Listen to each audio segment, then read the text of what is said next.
Hello, guys. It is Wednesday, September 18th. This week's guest on the podcast is Ken Kruger. He is the founder and CEO of Moon. So Moon is pretty interesting. Moon is a Chrome browser extension that allows you to make online purchases in crypto, which is pretty cool if you like to shop online and buy stuff that way. Ken is also a former engineer for Lockheed Martin and holds degrees from both Cornell and Columbia University. Very smart guy. Also, if you'd like to make a contribution to the podcast, go to the link in the description for the episode, and you can make a contribution directly that way.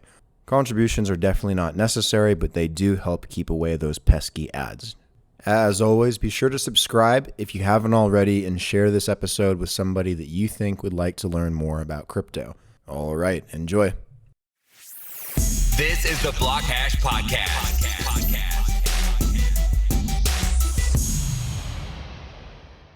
So why don't you go ahead and tell me a little bit about how you got into this blockchain space? Sure. So I had been following Bitcoin for quite some time, probably since around 2010. I thought it was a really neat idea. I would read about it on Reddit. The first time I actually bought any Bitcoin was in 2013 on Mt. Gox, and I am unfortunately caught up in the Mt. Gox lawsuit. Oh boy! So that's a lot of fun. But I never looked at going into the crypto blockchain space professionally until towards the end of 2017. I was kind of thinking about what I wanted to do next. And I was like, I really think that there's something here. I really love the idea of crypto and Bitcoin and just the general idea of decentralization. And, I kind of said, there's something I could do here that could make an impact and solve a pretty big problem. So let me see, what it would take to, get into the world professionally. I talked to some people, I did some research, and then throughout 2018, started building the product, started building the company. And at the time, I'd been running a software consulting company where I helped venture-backed startups in New York build out their products. And I kind of wound that down, stopped taking on new clients, and started ramping up Moon. And so I've been full-time on the project for just about a year now. So that's kind of a brief history. Yeah, that's awesome. I didn't know that you got in back in 2013 and all caught up in the whole like Mt. Gox thing too. Like, did you get anything out of that? Or are you still like in the middle of it? Yeah. So what was really cool about that is I got most of my Bitcoin out before everything imploded. So somebody set up an impromptu exchange when Mt. Gox stopped all of their external sends and receives. So you couldn't move your coins out of Mt. Gox, but you could move them within Mt. Gox.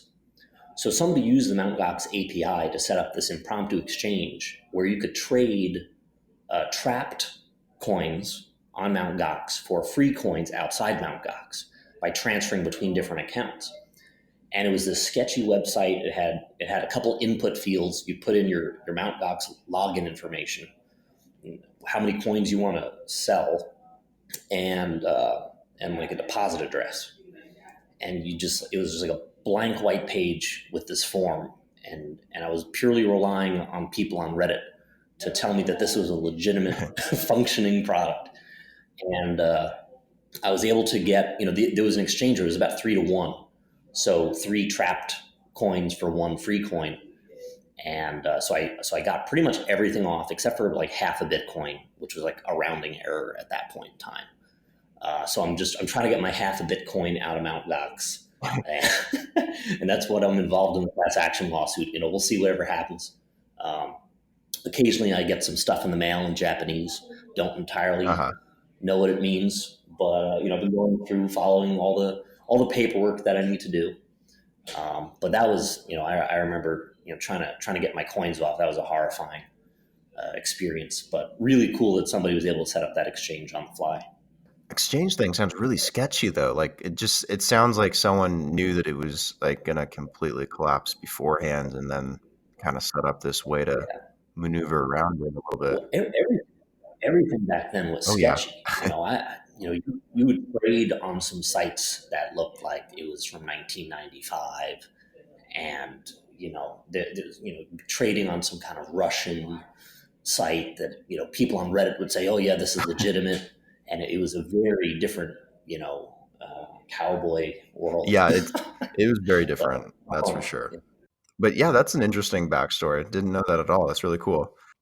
And then, well, actually, where'd you go to college at? So I studied computer science at Cornell for undergrad. I then went to work. I went to study financial engineering at Hmm. Columbia University. Never went into finance, but it was a kind of combination of all my interests of, computer science, mathematics, finance, economics. So I got that, academic introduction. But then I ended up working at Lockheed Martin. I worked on the Ohio class submarine navigation system. I primarily worked in the sensor division. I was first a software engineer and then a product manager, and worked on a variety of different parts of the project around inertial navigation. So right after Lockheed, I started a gesture recognition company based off of a patent that I wrote, where we were using some of the same techniques that you use in inertial navigation in the military sphere, but you apply that to your sensors like your accelerometer or gyroscope that's found in consumer electronics. Now, unfortunately, nobody cares about gesture recognition, and that company failed. But it was a really great learning experience. About gesture recognition, correct? That's what you said? Yes, yeah, exactly. So, the types of stuff that we could do with gesture was, for example, your Apple Watch tracks your steps and Right. some of the basic movements.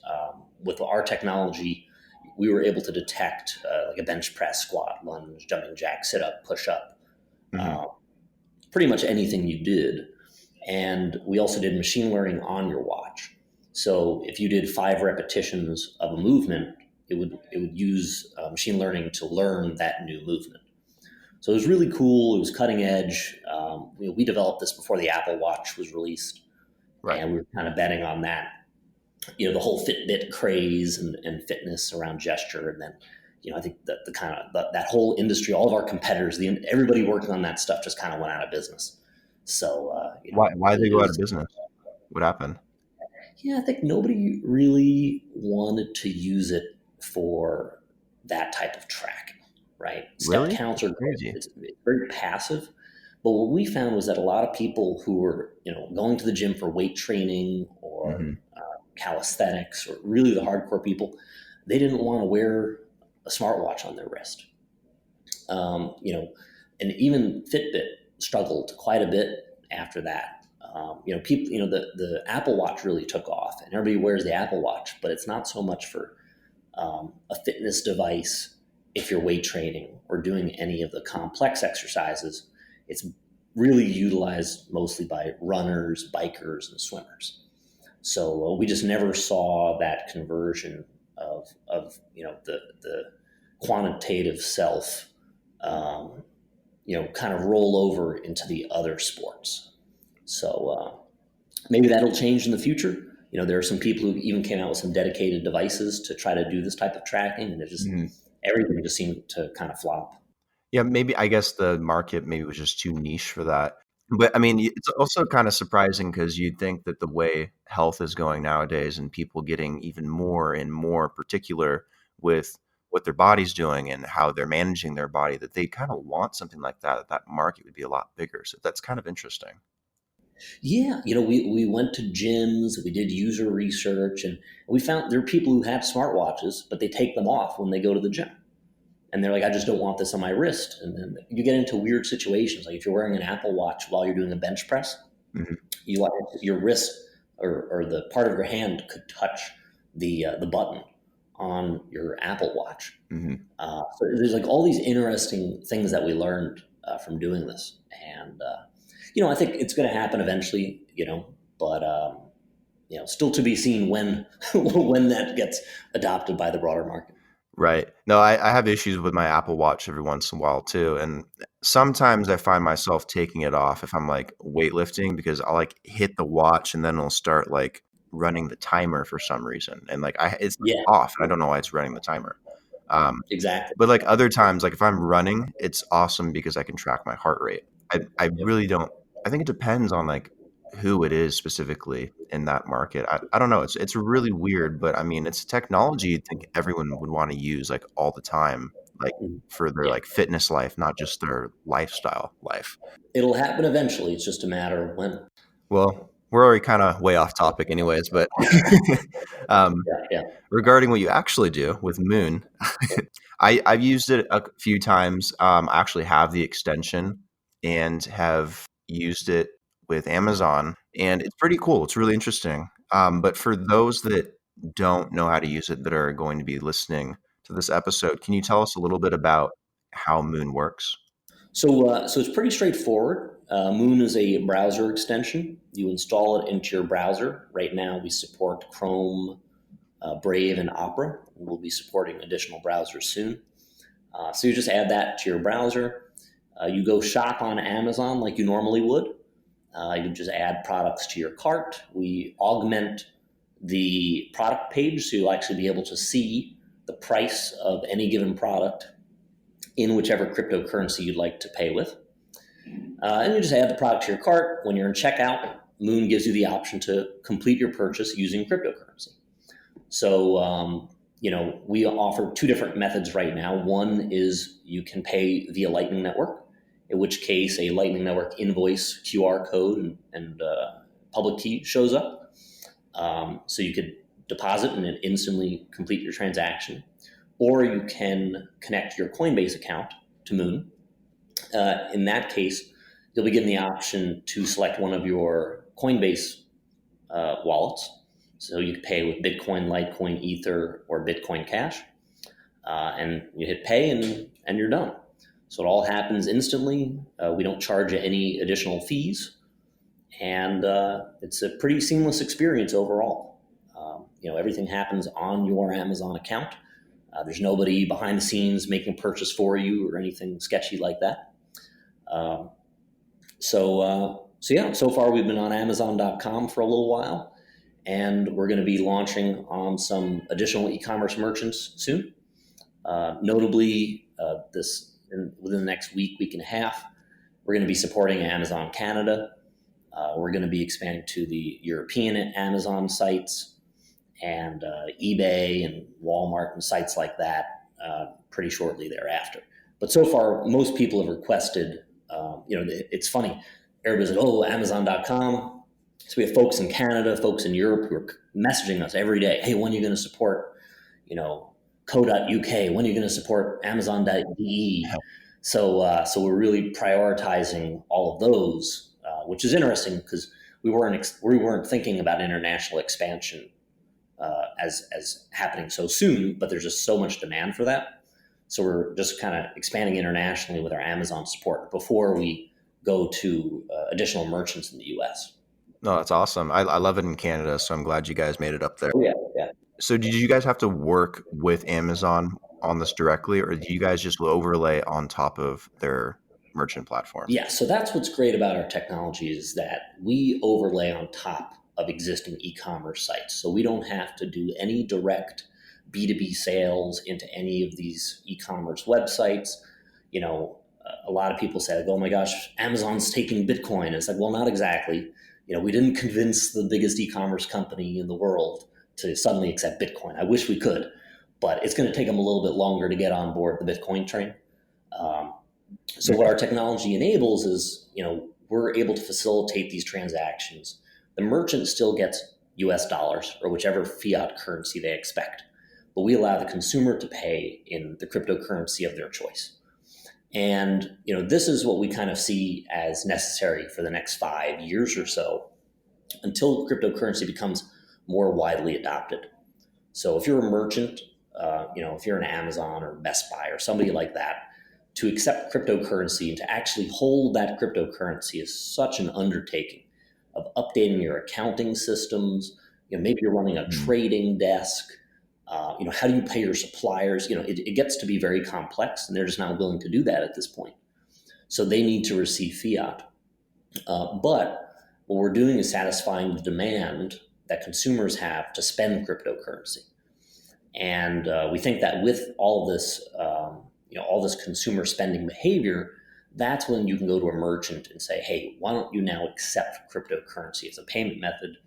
And then, here are all the services that you need to actually do that in a way that's not going to be disruptive to your business.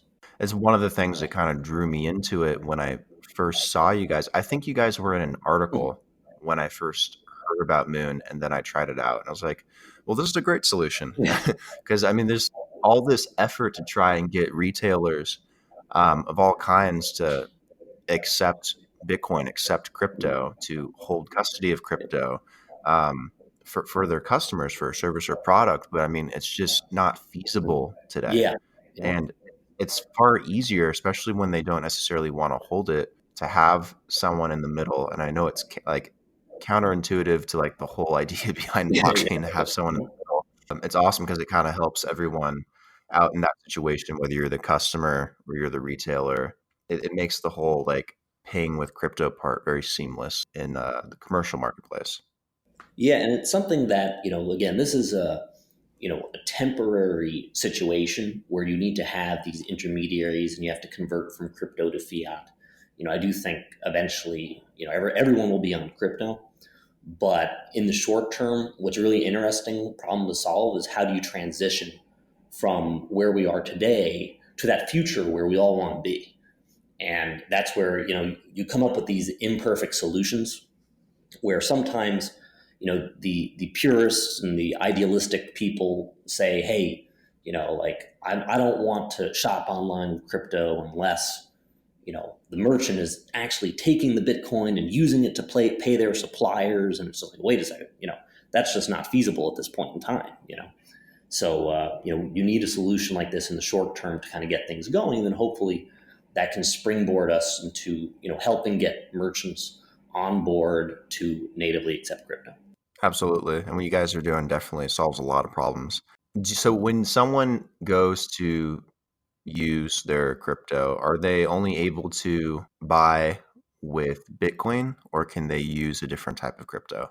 Yeah, so right now you can pay with Bitcoin via Lightning Network, and you can pay with Bitcoin, Litecoin, Ether, and Bitcoin Cash via your Coinbase account. Okay. So those are the options we have right now. We're looking to add some other payment options there, and that's some stuff that we're exploring. But so far, we're big believers in the Lightning Network, and really the constraints that we kind of impose on ourselves are, being instant, secure, and no fees. So if you think about, what's going to drive adoption of crypto for payments, you have to be as good as existing payment technologies, right? If you have to wait 6 confirmations for a Bitcoin transaction, well, who wants to wait an hour for their purchase to go through, right? Especially if, say, you're ordering fast food, for instance, right? It doesn't make any sense. Right. And why would you want to pay a flat network fee of, say, $1.50, $2, something like that on a $5 USB purchase, right? That's an enormous fee in terms of percentage that you'd be paying on that transaction. So by integrating with the Lightning Network or by integrating with exchanges and wallets and things like that, what we're able to do is make sure it meets those constraints of being at least near instant, secure, and effectively having minimal fees or no fees. So that's really the goal. So do you guys like lock in the price within like a certain time frame when someone's ordering? Like how does that process work? Yeah. So if you're paying with Lightning Network, we give you a Lightning Network invoice. Here's how many Satoshi that you need to pay. Scan a QR code, sends it on over. And we give the user at this point, we give them 3 minutes to pay the invoice, which is typically more than enough time to kind of get your wallet out, scan QR code. If you pay with Coinbase, it's pretty much you just get the exchange rate at the moment you hit the pay button. Typically you get very good pricing on it. We always try to pass on the best possible exchange rate to the customer. Yeah, that's awesome. And I really like Lightning Network a lot. So I'm glad that you guys do integrate with Lightning Networks. It solves a ton of issues with Bitcoin, which I'm sure you're obviously Oh, yeah. familiar with. Yeah, it definitely opens up your audience to have Lightning Network involved with Moon because so many people definitely enjoy using Bitcoin. I mean, and it's historically had so many issues with being super slow and getting outcompeted by some of these other cryptocurrencies as well. So yeah, it's very cool to see what Lightning Network's doing, and it's awesome that you guys are using it too. Yeah, and something that's really neat is just we've actually gotten a lot of people to start using Lightning Network, and that's been really exciting. Every day I get people messaging me to our support email address saying, "Hey, how do I set up a Lightning Network wallet? How do I do this? How do I do that?" So a big part of our job so far is not just been providing the technology, but also around education. Here's how you use Lightning Network. What is Lightning Network? Here's how this works. Here's how that works. So it's been really cool to be able to do that, and there's a lot of satisfaction that goes with helping educate people. What's the most popular Lightning Network wallet that you see people wanting to use? The most popular that we see, well, there are kind of three that we see: Blue Wallet, Eclair, and Zap are the big three that we always have people writing to us about. For the newbie that comes along who doesn't understand Lightning Network all that well, we typically say give Blue Wallet a shot. Now, pros and cons. Pros, super easy, super straightforward. Cons is that out of the box, it's a custodial wallet. Right. But it is very simple, and to somebody who's not necessarily going to run their own node, it is just like a really, really great simple solution to just kind of start using it right away. And then you can kind of back into, okay, let me learn a bit more about this, set up a node, things like that. Eclair is great on Android because they're only on Android. And then Zap is great because they also have a desktop offering and a really slick user interface. So, and that one is non-custodial. They have a great technology to run a node on your desktop. Yeah, I use the Blue Wallet and I do really like it. And I know all these other wallets are pretty good too for Lightning Network. It'd be nice if some of these other major wallets just integrated it anyways, because it is like a whole nother step. And then trying to like educate people on that does get a little complicated sometimes. You got to move it to another wallet other than your main wallet, and then you got to like load it or like whatever the term is called. Yeah, it'd be easier if like it was integrated with my Coinbase account or with my Jax wallet or something like that. But I'm sure that'll come in time. Yeah, I've heard. I think Brian Armstrong at Coinbase has mentioned in some article that they're looking to add Lightning Network. It's like it's a massive undertaking for some of these companies to do that type of thing, especially when they just have so much infrastructure built around something and they're working on so many different products. But there are some wallets that have implemented Lightning Network that most people just don't realize. So, Kobo Wallet is one that's relatively popular, and they added Lightning Network support, but most people just don't realize it. They haven't really publicized it that much. And there are a few other major wallets that have added support, and it's just kind of there. They just haven't pushed it all that much. So I think it's coming, and more wallets are going to add the functionality. Yeah, I'm sure they will over time. It's a great solution for Bitcoin, and it's obviously solves a lot of problems, and it's growing like crazy every single day too. Like the number of nodes that are going online are ridiculous ever since the beginning of this year. So yeah, very excited for it. Other than Amazon, does Moon have plans to be compatible with other retailers? Absolutely. Yeah. So we're focusing right now on Amazon, primarily because it's just the demand. Everybody's asking for Amazon in every country. And that, at least in the United States, that's 50% of e-commerce, purchases all on Amazon. So you'll immediately get 50% of the market. Right. But beyond that, eBay, Walmart, we're looking at a lot of in the short term, we're going to integrate with a bunch of the top e-commerce merchants by volume. And obviously also looking at, what our users request and what we get requested via our email support. But within the next couple of months, hopefully by the end of the year, we're aiming to support every e-commerce website in the United States. So that's something that's in progress. It's a bit of a heavier lift as opposed to kind of, integrating, doing an Amazon and then doing a Walmart and eBay. But that's something that is in progress, and really that's our goal. We want to enable people to shop anywhere with their cryptocurrency. So it's a matter of the strategy. How do you roll that out to have the most impact? So obviously starting with Amazon was was the easy one, but over the next few months you're going to see more and more merchants, and then aiming for before the holiday season, you'll be able to shop anywhere, do all your holiday shopping. Yeah, that'd be awesome. I'd love to be able to use my crypto to go out and actually buy some gifts for people. It'd be nice to make it more versatile in that way.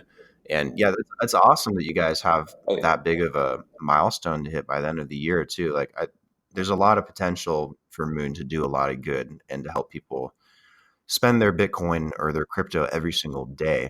Because it's obviously still a hassle, but this definitely makes it easier. Other than the larger retailers like Amazon and who you'll probably bring on by the end of the year, do you guys have the thought or the ability to integrate with like a small business or like an SME?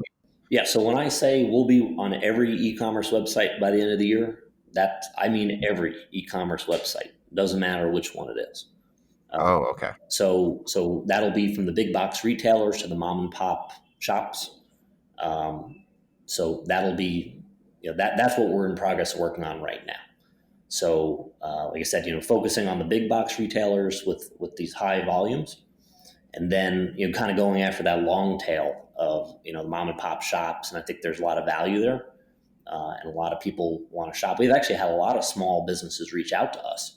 They say, "Oh my gosh, how can we get this to work on our website?" And it's really actually really cool to see people like that reach out to us. If you're just selling like tomato sauce or something on a Shopify, it's really neat to see that kind of interest. So really excited, and people are kind of shocked when we tell them, "Well, you don't actually have to do anything. We're going to do all the work. You just sit back, and all of a sudden your website's going to be able to take crypto as long as the customer has the browser extension installed." So that's something that I don't think the store owners entirely understand, but it makes their life easier, so they don't have to add an API, they don't have to do anything. Yeah, it sure does make their life a lot easier. Like, they don't have to have a wallet for this at all. What about mobile? Like, do you guys plan on sticking to just desktop Chrome extensions and whatnot, or do you guys plan on doing something on a mobile device in the near future? Yeah, so our big focus is on the desktop e-commerce shopping right now. It's really, you don't want to diversify your product offerings too soon. It's all a matter of hardcore focus. But obviously we have to go mobile, right? It's a growing trend in e-commerce. It's roughly 50% right now. Each side, 50% of e-commerce shopping is mobile, 50% is desktop, and it's skewing more and more towards mobile shopping. So obviously you want to be playing in the mobile space. You want to enable mobile e-commerce shopping, and that's something that's in our product roadmap. But big focus in the short term is the browser extension. Absolutely. You got to start somewhere. But I tell people all the time, it'd be amazing. I'd spend so much money if I could like pay for Postmates or DoorDash with Bitcoin. Good to know. Yeah. And I know a lot of people that would love to do the same too, because a lot of us were holding crypto on our mobile device anyways. Sure. And yeah, you can definitely like scan a barcode or QR code through an extension on your computer and everything. But in terms of where people are spending money, it's very quickly all going to the mobile device and getting away from laptops, and it's getting far more seamless and going towards handheld devices and whatnot. Absolutely. At least personally, I know I'd spend a lot of Bitcoin if it was on the phone for sure. All right. Well, when we're on mobile, you'll be the first one. Oh yeah, I'll test it out. I'd be happy to. One more question before we kind of wrap up and everything, like regarding security. How secure is it to send through Moon using a Chrome extension? Like, is the Chrome browser and the Chrome extension safe? Is there any privacy issues with that for people that are wanting to buy something through Moon on Amazon? Like, what are your guys' thoughts around that? Yeah, so that's one of our, one of the biggest things we focus on is security, right? Like doing something in crypto, you immediately become a target of hackers. Right. And we kind of built our infrastructure in such a way that would not be that big of an issue. So first of all, we're not a custodial service, so we never hold your money for you. If you want to pay with Coinbase, connect your Coinbase account. Coinbase has your money; they have your security under control. And if you do opt to use your Coinbase account, like we have, we support two-factor authentication, daily limits. There's all these permission controls that you have. So there's a lot of security there. And then when it comes to Lightning Network, it's a completely trustless payment system. So if you are, you're just scanning your Lightning invoice at the moment of purchase, you send the money and your purchase is done. It's effectively like cash. So there's really no way, I can't get into your Lightning Network wallet somehow and try to steal your money or anything like that. There's no possible security vulnerability there. Something that does concern people sometimes with browser extensions is, their privacy, right? Browser extensions ask for, a decent amount of trust effectively, right? When you install that extension, it says, Moon is going to have access to see the websites that you visit, right? And people ask us, hey, wait, why do you need this level of permissions? And it's something that we're actually going to reduce the permission scope that the extension requests. But as of right now, we don't track any websites that anybody visits. It's really just Amazon and our own website at this point. We have the ability for somebody to request a new website to be added. There's a button. So if you're to open Moon on like eBay, for instance, you could click a button that says, I request to shop at eBay, and then we kind of keep that in our just for our own records. But we don't track what you're doing. We don't, we do as much as we can to know as little about you as possible. That's really our goal, and especially think about the crypto community. That's you're looking at some of the most privacy focused people you could ever possibly have as a customer base.